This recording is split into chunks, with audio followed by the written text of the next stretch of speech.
Cinema ప్రకటించి చాలా కాలమే అయింది. నిత్యం వార్తల్లో ఉంటుంది. కానీ ఇప్పటి వరకు అసలు సినిమా షూటింగే ప్రారంభం కాలేదు. ప్రభాస్ హీరోగా నటిస్తున్న స్పిరిట్ మూవీ కథే ఇది.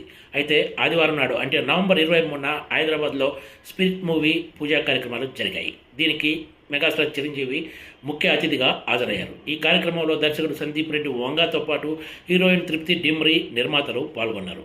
ఈ సినిమాను టీ సిరీస్ భద్రకాళి ప్రొడక్షన్స్ బ్యానర్పై నిర్మిస్తున్న సంగతి తెలిసిందే. ప్రభాస్ ఫ్యాన్స్ ఎంతో కాలంగా ఆసక్తిగా ఎదురుచూస్తున్న స్పిరిట్ మూవీ పూజా కార్యక్రమాలు జరగడంతో ఆయన ఫ్యాన్స్ ఫుల్ ఖుషిగా ఉన్నారని చెప్పొచ్చు. ఇప్పుడు ఈ మూవీ ద్వారానే ప్రభాస్ మొదటిసారి వెండి తెరపై పోలీస్ ఆఫీసర్ పాత్రలో కనిపించబోతున్నారు. ఇది పాన్ ఇండియా మూవీనే కాకుండా పాన్ వరల్డ్ మూవీగా తెరకెక్కనుంది. ఎందుకంటే భారతీయ భాషలతో పాటు ఈ సినిమాను జపనీస్, కొరియన్, మాండరిన్ భాషల్లో కూడా విడుదల చేయబోతున్నారు. ఈ మూవీలో వివేక్ ఓబరాయ్, ప్రకాష్ రాజులు కీలక పాత్రల్లో కనిపించనున్నారు.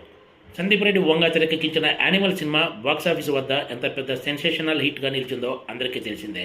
యానిమల్ తర్వాత ప్రభాస్ హీరోగా సందీప్ రెడ్డి వంగ తెరకెక్కించిన సినిమా ఇదే కావడంతో దీనిపై భారీ ఎత్తున అంచనాలు ఉన్నాయి.